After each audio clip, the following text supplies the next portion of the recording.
you doing this to me? Do you hear me? Why are you doing this to me? I can't. I just... There's a pottery wheel spinning somewhere in a Brooklyn apartment, wet clay sliding between fingers and two hands, alive and dead, moving together in the most achingly beautiful scene ever filmed. The camera lingers on Demi Moore's face, eyes closed, lost in the memory of touch, and the Righteous Brothers sing Unchained Melody, while millions of people around the world weep in dark theaters. It's 1990. Ghost is breaking box office records, and Demi Moore, with her severe black pixie cut and enormous eyes, has become the face of longing itself. She's not just an actress in that moment. She's an icon, a phenomenon, the woman who made audiences believe in love that transcends death. For the next decade, Demi Moore would be one of the most powerful women in Hollywood, commanding unprecedented salaries, choosing her projects, reshaping what was possible for actresses in an industry built to diminish them. And then, at the peak of her power, after becoming the highest-paid actress in history, something broke. The machine that had elevated her turned on her. The public that had worshipped her grew cruel, and Demi Moore quietly walked away from everything she'd built. This is the story of why. Demi Jean Gwines was born on November 11, 1962, in Roswell, New Mexico, into circumstances that would have destroyed a lesser person. Her biological father left before she was born. Her mother, Virginia, was 18 years old, an alcoholic, unstable, and married Demi's stepfather Dan Gwines when Demi was 3 months old. Dan was also an alcoholic, a gambler, a man who moved the family constantly, over 30 times before Demi turned 14, chasing schemes that never materialized and running from debts he couldn't pay. Demi's childhood was chaos incarnate. They lived in trailers, cheap apartments, slept in cars when money ran out. She watched her parents drink themselves into oblivion, watched domestic violence unfold with terrifying regularity, learned early that adults were unreliable and safety was an illusion. When Demi was 13, her stepfather committed suicide. She found out years later that Dan Gwines wasn't her biological father, that her real father was a man named Charles Harmon who'd been a brief presence in her mother's life. The revelation was devastating. Everything she'd known about her identity was a lie. School was impossible. How could she focus on homework when she didn't know where she'd be sleeping? How could she make friends when they moved every few months? Demi developed a defense mechanism. She became tough, guarded, unwilling to let anyone see how broken she felt inside. She also developed a cross-eyed condition that required surgery at 13, adding physical insecurity to her emotional wounds. But there was something in her, some spark of resilience or ambition or desperation, that refused to accept that her mother's life had to be her life. At 16, Demi dropped out of high school and started modeling, doing whatever it took to make money and gain independence. She was strikingly beautiful even then. Those eyes, those cheekbones, that intensity that suggested she'd survive things most people couldn't imagine. She married a musician named Freddie Moore when she was 18, taking his last name and keeping it even after their divorce. She started getting small acting roles, appearing on soap operas and television shows, learning the technical craft while carrying the emotional weight of her past. Her film breakthrough came in 1985 with St. Elmo's Fire, the ensemble drama that also launched Andrew McCarthy, Rob Lowe, and the rest of the Brat Pack. Demi played Jules, a cocaine-addicted party girl spiraling towards self-destruction, and she brought to the role a raw authenticity that suggested she understood addiction from the inside. Critics noticed. The film was a commercial success, and suddenly Demi Moore was being offered leading roles. But she was also struggling with her own substance abuse, drinking and using drugs to manage the trauma she'd never processed, to numb the feelings she couldn't face. In 1985, she entered rehab, got sober, and made a commitment to herself that she would never go back to that darkness. Sobriety gave her clarity and focus. She approached her career with methodical intensity, choosing roles carefully, working with serious directors, refusing to be dismissed as just another pretty face from an 80s teen movie. In 1987, Demi married Bruce Willis, then a rising star from the television show Moonlighting. Their relationship was passionate, public, the kind of Hollywood coupling that tabloids obsessed over. They seemed perfectly matched, both ambitious, both beautiful, both hungry for success. And then came Ghost in 1990, and Demi Moore became a superstar. The film was a phenomenon, grossing over $505 million worldwide, becoming the highest-grossing film of the year. Demi's performance as Molly, the woman grieving her murdered boyfriend while he tries to protect her from beyond the grave, was heartbreaking and luminous. That pixie cut became the most copied hairstyle in America. That pottery scene became one of cinema's most iconic moments. Demi was suddenly everywhere: magazine covers, talk shows, the center of cultural conversation. She was nominated for a Golden Globe.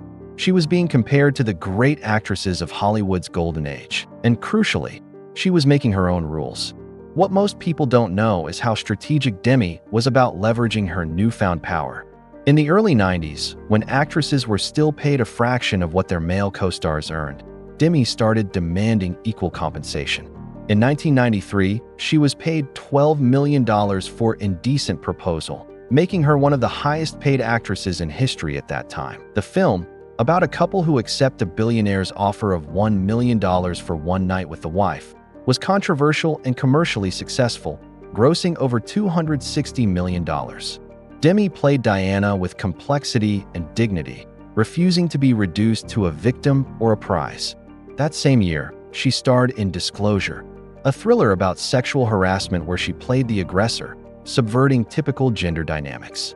The film was another massive hit. Demi Moore was at the absolute peak of her power. She could open films, command unprecedented salaries, choose her projects, and reshape industry standards for how women were compensated and portrayed. In 1995, she made a choice that would alter everything. She starred in The Scarlet Letter, a troubled adaptation of Nathaniel Hawthorne's classic novel that was both a critical and commercial disaster. But more significantly, she posed nude and pregnant for the cover of Vanity Fair while expecting her second daughter. The cover, shot by Annie Leibovitz, was shocking, beautiful, and instantly controversial. Some called it empowering, others called it obscene. Demi was showing the world that pregnancy could be sexy, that women's bodies were beautiful in all stages, that she refused to hide or be ashamed. But the backlash was fierce, the public scrutiny intensified, and suddenly the narrative around Demi Moore began to shift. She was being called desperate, exhibitionist, attention-seeking. The woman who'd been celebrated for her power was now being punished for displaying her body on her own terms. What was the first film where you saw Demi Moore? Was it Ghost? Crying during that pottery scene and understanding that love could transcend anything? Was it A Few Good Men? Watching her hold her own against Tom Cruise and Jack Nicholson? Drop a comment. I first saw Demi in Film Name, and what struck me was, I read every single story, and your memories shape which forgotten stars we explore next. Then came 1996 and Striptease, and everything unraveled. Demi was paid $12.5 million to play a stripper trying to win custody of her daughter, making her the highest-paid actress in film history at that time. The number itself became the story, not her performance, not the film's themes, but the audacity of a woman demanding that kind of money. The film was panned by critics, underperformed at the box office relative to its massive budget, and the press coverage was vicious. Suddenly, Demi Moore was being portrayed as greedy, overpriced, a symbol of Hollywood excess. Every subsequent project was measured against that salary, and when her next films, G.I. Jane in 1997, where she shaved her head and underwent intense physical training to play a Navy SEAL candidate, didn't become massive hits, the narrative solidified. Demi Moore had priced herself out of the market. Her career was over. She destroyed herself through arrogance and overreach. But the truth was more complicated and more painful. Demi was dealing with the impossible mathematics of being a woman in Hollywood over 35. She was watching younger actresses get the roles she'd once commanded. She was navigating a marriage that was fraying under the pressure of 2 massive careers and 3 young daughters. Bruce Willis was still getting offered everything. Demi's phone was ringing less. The double standard was glaring. Male actors could demand huge salaries and be called savvy, but when Demi did it, she was vilified. In 1998, she and Bruce announced their separation, divorcing in 2000 after 13 years of marriage. The split was amicable but devastating. Demi largely withdrew from acting to focus on raising her daughters, Rumor, Scout, and Tallulah, choosing motherhood over career, presence over fame. And Hollywood, which had never known what to do with powerful women who made their own choices, wrote her off entirely. The early 2000s found Demi Moore in an unexpected place, not retired exactly, but absent, invisible in ways that seemed impossible for someone who'd been so omnipresent. She did small films here and there: Charlie's Angels, Full Throttle in 2003, Bobby in 2006, supporting roles that reminded people she could still act, but didn't recapture her 90s prominence. She was in her 40s now, aging in an industry that has never forgiven women for getting older. The parts being offered were mothers, mentors, has-beens, never the romantic lead, never the center of the story. And then in 2003, she met Ashton Kutcher at a dinner party. He was 25, she was 40, and when their relationship became public, the judgment was instantaneous and brutal. The age gap became a punchline, proof that Demi was desperate, that she was having a midlife crisis, that she couldn't accept her age. Never mind that men in Hollywood routinely dated women decades younger without consequence. When Demi did it, it was pathological. They married in 2005, and for a few years, Demi seemed happy, revitalized, present on social media in ways that made her seem accessible and modern. She was one of the first major stars to embrace Twitter, connecting with fans directly, showing a version of herself that was funny and self-aware. But behind the scenes, she was struggling. She later revealed that she'd relapsed into substance abuse, drinking and using again after years of sobriety, trying to numb the pain of aging in public, of watching her career evaporate, of trying to maintain a marriage with someone at a completely different life stage. In 2011, she and Ashton separated. He'd been unfaithful, and the humiliation was public and total. Demi collapsed under the weight of it all, was hospitalized, and had to face the reality that she'd lost herself entirely. The strong, powerful woman who'd commanded millions and reshaped industry standards had disappeared into someone she didn't recognize. The years that followed were about survival and rebuilding. Demi got sober again, entered therapy, started the difficult work of understanding why she'd spent her whole life seeking external validation, why she'd never felt worthy despite extraordinary success. She reconnected with her daughters, repaired relationships that had fractured during her struggles, learned to be present without performing. She largely stayed out of Hollywood, doing occasional small roles when they interested her, but not chasing stardom or trying to reclaim past glory. She wrote a brutally honest memoir, Inside Out, published in 2019, that detailed her childhood trauma, her struggles with addiction, her marriages, her insecurities, everything she'd spent decades hiding. The book was cathartic, a way of reclaiming her narrative, of refusing to let others define her story. And then, something unexpected happened. In 2024, at 61 years old, Demi starred in The Substance, a body horror film about a fading actress who takes a black market drug to create a younger version of herself. The film was shocking, visceral, and Demi's performance was revelatory. She brought to it all the pain and rage and understanding of a woman who'd lived through Hollywood's impossible beauty standards and survived. Critics called it a comeback, but Demi saw it differently. She wasn't coming back. She was simply continuing, on her own terms, finally free from the need to be anything other than exactly who she was. Looking at Demi Moore's journey from beginning to now, the conventional narrative is one of rise and fall. The star who flew too close to the sun, demanded too much, and paid the price. But that narrative is fundamentally misogynistic, designed to punish women who claim their worth and refuse to shrink. Demi Moore didn't fail. She survived an industry designed to destroy women like her. She demanded equal pay when no one else would. She posed pregnant and nude because her body was hers to display. She married younger, older, divorced, remarried, made choices that scandalized people because she refused to follow rules written by others. And yes, she struggled. She relapsed. She broke. She had to rebuild. But she did rebuild, and that's the real story. There's profound power in her survival. Demi Moore reminds us that women don't have to shrink or disappear or apologize for taking up space.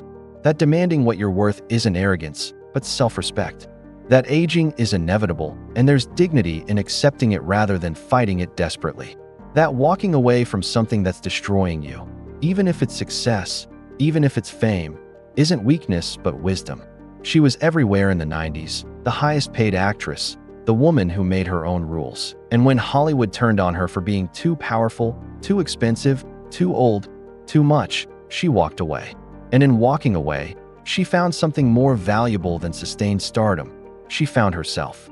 Today, Demi Moore is 62 years old, still beautiful, still working when projects interest her, but no longer measuring her worth by Hollywood standards. She's a mother, a grandmother, a survivor, a woman who's lived through trauma and addiction and public humiliation and emerged with wisdom and grace.